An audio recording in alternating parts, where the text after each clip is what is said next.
حضرت یوسف علیہ السلام کے بھائیوں نے پہلے والد سے جدا کیا، پھر کنویں میں پھینکا، پھر اگر کسی وجہ سے اللہ تعالیٰ نے اپنے فضل سے انہیں محفوظ رکھا تو پھر انہوں نے کہا ہمارا غلام ہے، بیچ دیا۔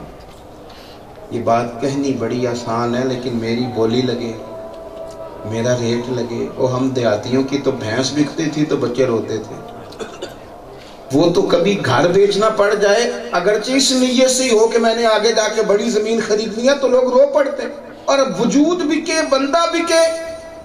حضرت یوسف کو بھائیوں نے بیچ دیا، کتنی تکلیف دی، جدا کر دیا، اور پھر آزمائش در آزمائش، مصر میں جا کے بھی جیل جانا پڑا، پر بھائی وہی ہیں۔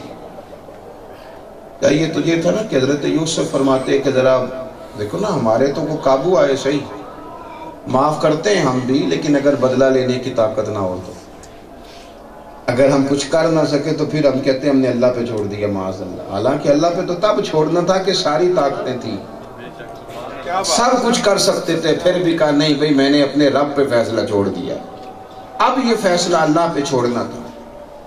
آپ غور کریں، حضرت یوسف علیہ السلام کے بھائی آ رہے ہیں، غلہ ختم ہو گیا، گندم ختم ہو گئی، وہ بندہ جس نے آپ کو تکلیف دی ہو پھر وہ آپ سے لینے آ جائے تو کتنی لوگ باتیں سناتے ہیں۔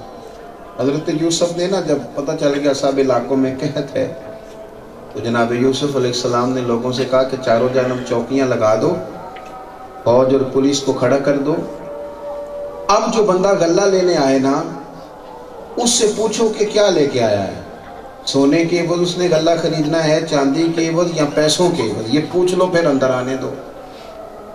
یہ چاروں جانب فرمان جاری ہو گیا۔ پھر اچانک نہ سب لوگوں کو بلایا جن کی ذمہ داریاں تھیں، فرمایا جو بھی آئے، ذرا توجہ کرنا میری بات، باریک بات۔ یہ بھائی جو ہوتے ہیں نا یہ پیارے بڑے ہوتے ہیں اپنے بچوں کے سامنے نا انسان اپنے بھائیوں کی کچھ غلطیاں بیان کر بیٹھتا ہے، پھر کر بیٹھتا ہے نا خود ہی، پھر وہ مجبور ہوتا ہے، بھائی سے پورا کھل کے پیار کر نہیں سکتا، اور اسے ضرورت پڑ جاتی ہے کوئی 2-4 لاکھ کی، تو پھر بچوں کے سامنے سچا ہونے کے لیے کہتا ہے میرے کو نہیں دیتے جاندے روز، کنے کو میں نے دیا، لاکھ کو دیا گا زیادہ نہیں۔ حالانکہ اندر سے آواز آ رہی ہے کہ اگر یہ احتجاج نہ کریں تو جتنے وہ چاہتا ہے اسے ڈبل دے دوں۔ بھائی پیارے ہوتے ہیں، کیا کیا حضرت یوسف کے بھائیوں نے اس قدر زیادہ ان کے ساتھ ناروا سلوک کیا، لیکن جناب یوسف نے چاروں جانب چوکیاں ہیں، پولیس اور فوج کو احکامات جاری کیے کہ جو بندہ بھی آئے غلہ لینے، گندم لینے، اناج لینے، ایک تو پوچھنا کہ کیا لینے آیا ہے، اسے کون سی جنس چاہیے، اور ساتھ یہ پوچھنا کیا لے کے آیا ہے۔ لیکن ہلکی سی بات اور بھی کی ہے، فرمانے لگے جب کنعان کے لوگ آئے نا یہ پوچھ لینا کیا لینے آئے ہیں، یہ نہ پوچھنا کیا لے کے آئے ہیں۔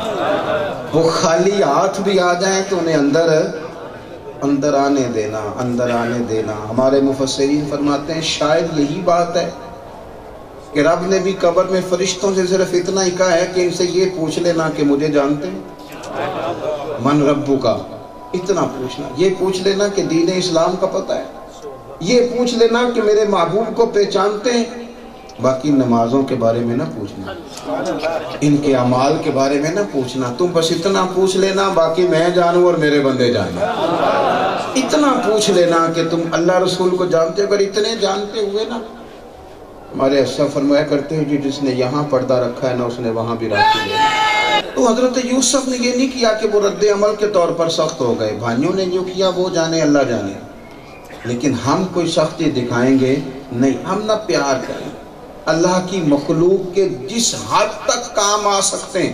مجھے بتائیے بندہ کسی کے لیے کچھ کر سکتا ہے؟ ہونا تو وہ ہے جو رب کریم نے چاہا۔ تو اگر ہمارا کردار کہیں تھوڑا سا ادا ہو جائے، کہیں تھوڑا سا، آپ دیکھیے نا حضرت ابوبکر صدیق رضی اللہ تعالیٰ عنہ نا، بس انہیں حضور نے حکمن نہیں کہا، انہیں پتہ چلا کہ سرکار کی خواہش ہے کہ بلال کو خرید کے آزاد کر دیا جائے، خواہش ہے، حکمن نہیں حضور نے فرمایا۔ چپکے سے گئے، جا کے کہا امیہ سے کہ بلال بیچو گے؟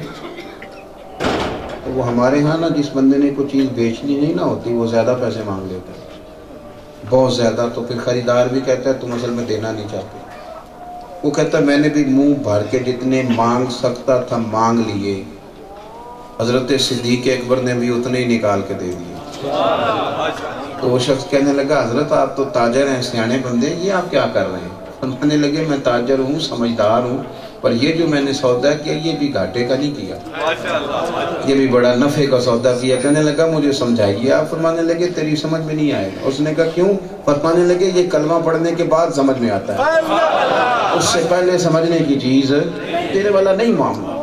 آپ جہاں جس کے لیے جو کر سکتے ہیں، پھر آپ نے نہ صرف سیدنا بلال حبشی کو نہیں خریدا، کچھ اور غلام بھی خریدے حضرت بلال نے، حضرت ابوبکر صدیق اور بھی۔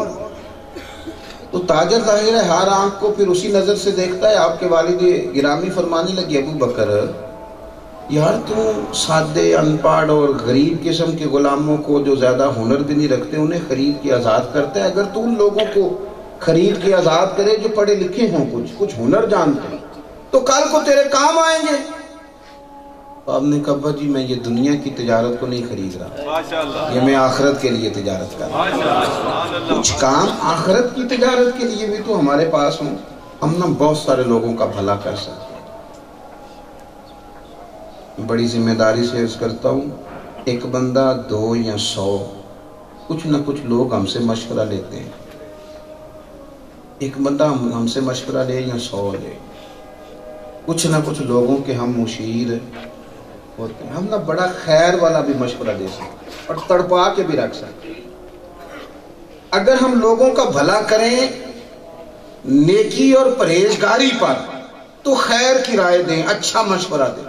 ہم سے آ کے کہا کسی شخص نے کہ میرے ابا جی نے دیکھو جی وہ چھوٹے بھائی کو اتنا دے دیا اور مجھے دیا کچھ نہیں، اور والد صاحب ہمیشہ اسی کے طرفدار رہتے ہیں۔ اب ایک شخص وہ ہے جو تڑپا دے گا، مزید الجھا دے گا، وہ کہے گا یار میں تو پہلے بھی نہیں بولتا تھا، تیرے ابا جی تو اس سے پہلے بھی زیادتیاں کرتے آ رہے، اب اور زیادہ اس کو بگاڑ دیا۔ لیکن ایک شخص جو صاحب الرائے ہے وہ نہ اس کا بھلا کرنا، وہ تعاون کرنا چاہتا ہے پر نیکی پر، وہ کیا کہتا ہے؟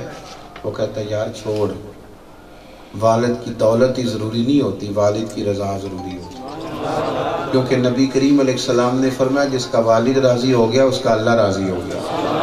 اب اس کو جو آپ نے مشورہ دیا نا جس کے دل کو ٹھنڈا کر دے گا، یہ تھوڑے پیسوں پر بھی سکون سے آرام سے زندگی بتا لے گا۔ کرنے کا کام یہ ہے کہ لوگوں کا فائدہ کریں۔ آپ کس حد تک اپنے وجود سے کسی کو نفع دے سکتے ہیں آپ وہ نفع دیں۔ دیکھیں ہمارے ایک دانشور ہوئے واصف علی واصف، انہوں نے ایک سکول بنایا تھا، پرائیویٹ سکول، تو جس کو آدمی کو مینجمنٹ پہ بٹھایا نا، وہ کہتا ہے جو بندہ میرے پاس آتا وہ کہتا ہے جی میں فیس نہیں دے سکتا، تو واصف صاحب مجھ سے میں کہتا بھئی فیس ہوگی تو داخل کروں گا، اب میں اس کو انکار کرتا تو وہ شخص اٹھ کے نا واصف صاحب کے پاس چلا جاتا، جا کے کہتا جناب میرے پاس پیسے نہیں ہیں، میں بچہ داخل کرانا چاہتا ہوں، تو آپ کا وہ جو وہا کلرک بیٹھا ہے وہ کہتا ہے بغیر فیس کے داخل نہیں ہوگا، کہتا چل یار اس کو رکھ لے کچھ نہیں ہوگا۔ پھر ایک اور بندہ آ گیا، اس نے بھی یہی کہا، وہ مینجمنٹ کے آدمی نے کہا بغیر فیس کے نہیں رکھیں گے، انہوں نے کہا کہ رکھ لیں۔ اب وہ 1 2 4 وہ سینکڑوں بچے ہو گئے، تو ایک دن وہ شخص جا کے کہنے لگا جناب پھر بعد میں مجھ سے نہ شکوہ کیجیے گا، اس طرح سکول نہیں چلتے، اس طرح بھی ادارے چلتے ہیں، سارے بچے ہی مفت۔ توجہ ہے میری بات پر؟ سارے بچے مفت آپ داخل کریں گے تو کام کیسے چلے گا؟ آپ مہربانی کریں، فیسیں اگر ہم لیں گے تو آگے تنخواہیں دیں گے، اسکول کے بہت سارے معاملات ہیں، آپ ادارہ کس طرح چلا رہے ہیں؟ تو کیا خوبصورت جملہ کہا، کہنے لگے تمہیں کس نے کہا ہے کہ میں کمائی کروں، تمہیں کس نے کہا ہے کہ ادارہ چلا رہا؟ تو جناب آپ کیا کر رہے ہیں؟ کہنے لگے میں تو اپنے جنازے کے بندے پکے کر رہا ہوں۔ لوگوں کو نا ادھار دعائیں نہ لینی پڑے، میرے بچوں کچھ ایسے ہوں جو رو کے دعائیں مانگیں کہ یار یہ ہمارا محسن تھا، میں تو جنازے کے پکے بندے پکے کر رہا ہوں، جنازے کے بندے پکے کر رہا ہوں۔ کوئی بندے جنازے کے لیے بھی تو پکے کر لینے چاہیے نا۔ ہم تو